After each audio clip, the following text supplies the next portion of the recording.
Ito nga pala mga boss, ang susiang ito ay sa filing cabinet sa opisina. Kung kayo ay merong mga cabinet sa opisina na 4 layer tapos iisang susi, ito yun. Ang problema nito na wala ang susi. Kaya panoorin ninyo kung paano ko gagawa ng susi para magkaroon kayo ng idea, lalo pat maganda pa yung inyong filing cabinet. Ito lang ang problema, magagawan ko ng paraan yan, dalhin nyo lang sa akin o kaya naman pwede kong servisan, gagawa natin ng susi yan. Panoorin po ninyo kung paano ko gagawin to. Unang-una, dahil sa walang susi yung filing cabinet o yung sulong niya, tinanggal ko muna itong nakakabit sa ibabaw niya sa cabinet. Ayan. Pag natanggal na siya, meron siyang 2 tornilyo sa ilalim. Pag natanggal nyo na yan, mahuhugot nyo na to. Ayan, mahuhugot nyo na to. Pag nahugot nyo na, nakikita nyo ba ito? Tatanggalin natin yan para mabuksan natin yung loob.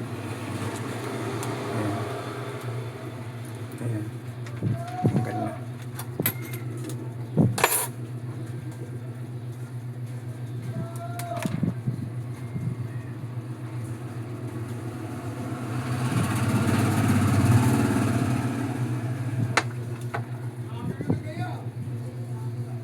Meron siyang spring at saka bilog sa loob.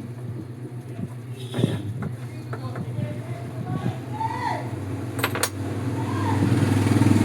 Yun yung iiwasan yung huwag tumalsik.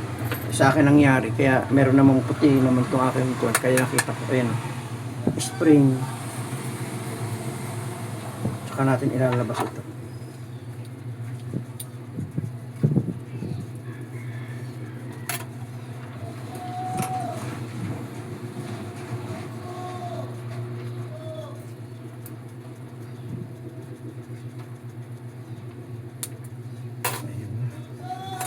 Lagyan natin ang palatandaan.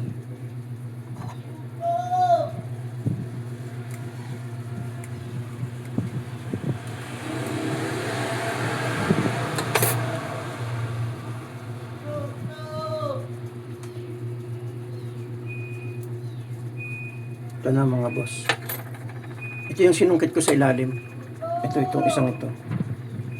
Kasi ito yung nakalock. Pagka pinindit nyo to, tapos tinulak nyo rito pa itaas, lalabas na yan dito. Tignan natin kung aling susi ang available dito.